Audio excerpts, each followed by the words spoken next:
The next novel is the same premise, although you're not going to hear the beginning of his life like you heard on this one.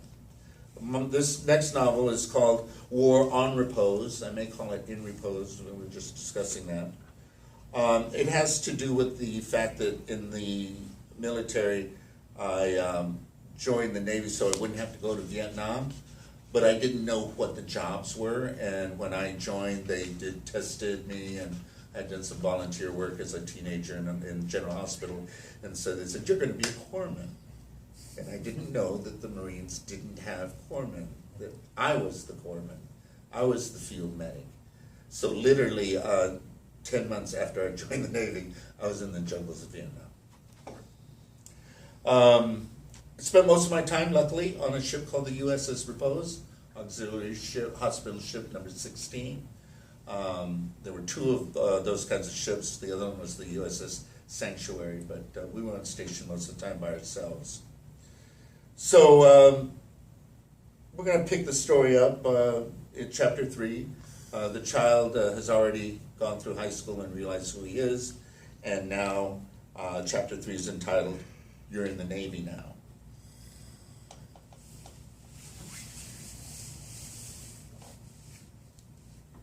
I became a songbird in boot camp, one that joins the boot camp choir and sings at religious services and graduation ceremonies.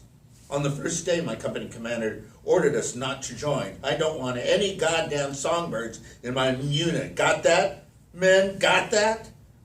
I did it anyway. A stereotype of queers of the day included choir boys, hence the songbird name our company commander used. I didn't join the choir because I thought I would meet other gays. It just turned out that that's where you found them.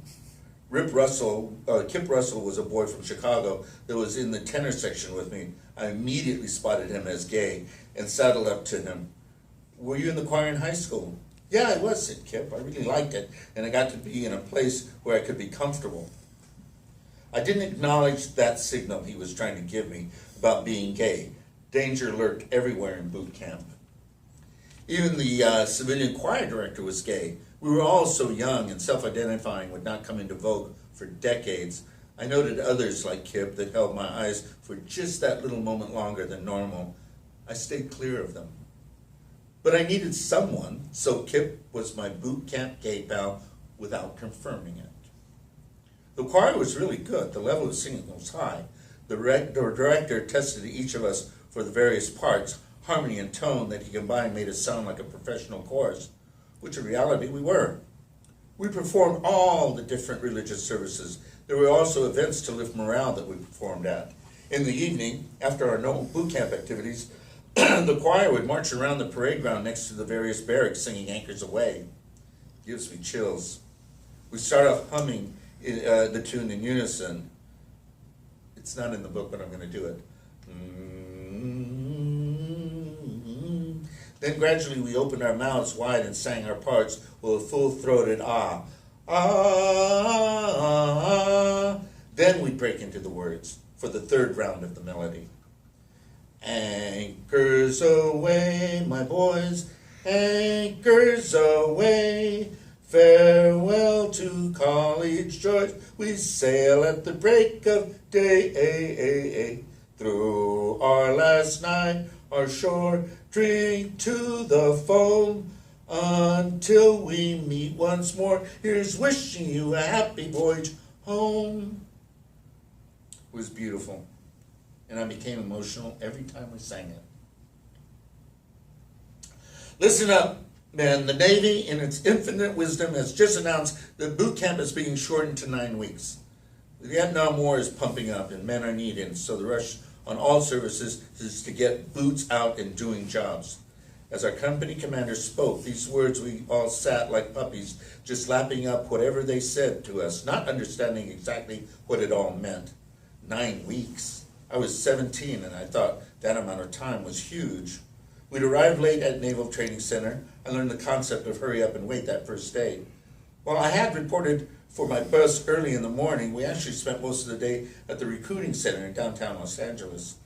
There were a few last-minute health questions and even the first round of shots that we would receive before heading south. Are you a homosexual, or have you ever had sex with another man? Asked the psych tech. The question didn't surprise me. Men were already trying to get out of the draft, and it was a common discussion among draft-age boys that claiming you are queer could save you from going to Vietnam.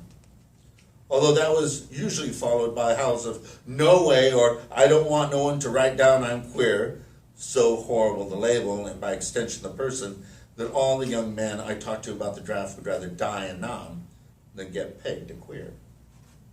So my answer was quick and without equivocation: no. I learned that as an adult I would need to hide my true self. Certainly in the U.S. military, this would be my reality for the next 4 years. By telling the lie, it made it clear that there was something wrong or bad with me. That realization saddened me, and as I entered the Navy boot camp, I was suffering a low-grade depression. It made me pull inside myself, and that in turn made me sink into the background. Being unnoticed in boot camp proved to be an advantage. I was assigned an upper bunk next to an open window. Then that first night, I lay wondering what would happen to me. At lights out, the camp-wide speakers began to sing out taps. I get emotional. I cried that first time. Not out of loneliness, but from the understanding that some men and women who fight will lose their lives, and taps would be the last song played in their memory. And then I slept.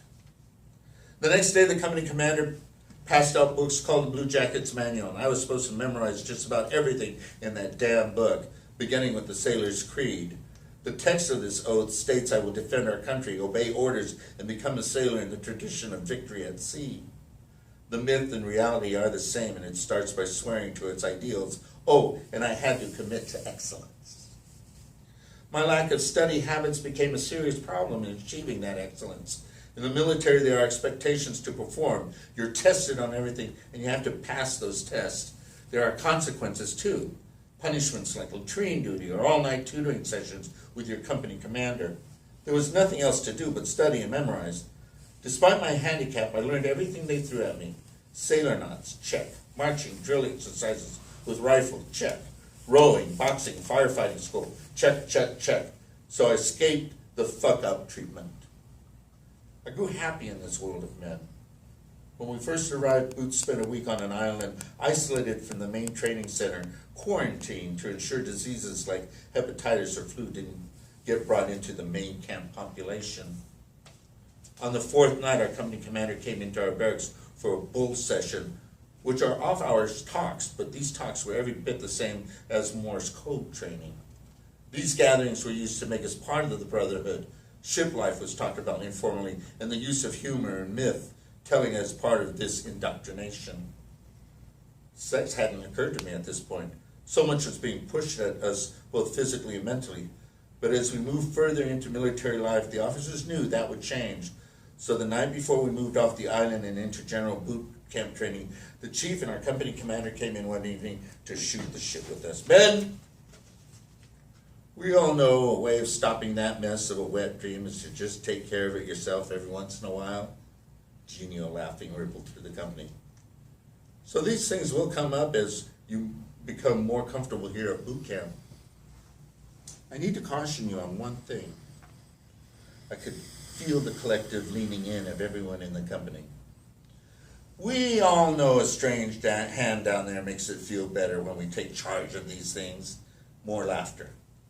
Some of you may even be used to having your cousin help you out every once in a while with these matters. More laughter. Some with a tinge of embarrassment attached. Circle the group. So here's a caution. That is not the Navy way. You are not to help each other out even a little. As a way to control this, I suggest that at night, when that piss hard-on takes over, just get up, take it to the head, deal with it quickly, and get back into your rack. You night watch guys that are on duty, just leave a man in peace while he's in there, and everything will be fine. Your career in the military does depend on so many variables, and I hope you hear me on this one and act accordingly. Stunned. For the chief to give us this talk meant it was common. I became confused. The Christian said I was an abomination, a freak of nature. But was I really? It seemed this lecture made it clear that in fact it must be common, and it was. Then doesn't that take away the unnatural part? I resisted the urge to question some of the cute guys about their cousins. Instead, I turned the sex part off in my head because I was only there to learn and to do a job. Right then and there, I decided that while in boot camp or any future shift, I would be at work. I would not allow this personal side of me to interfere with my duty. Seriously, I don't remember admiring anyone's ass in the showers. So, remember I've said that I've taken reality and punched it up? That conversation happened. They really did give us that lecture. Don't beat each other up. We know you do, have done it before, and we don't want you to do it here. I was stunned. The rest of the novel follows him, and what I hope anybody that when it does get published, anyone that takes the time to learn it will learn how the gay ethos, culture, self-identity, and what you experienced without thinking about it, how it grew out of little bands of men like this. We created our own culture. I had a band of brothers, if you will, in the military that we identified as gay, and we did things together in secret, not sexually, but we related to each other gay-wise in the military structure in a secret way everywhere we went. It was probably the best time of my life. It was so exciting.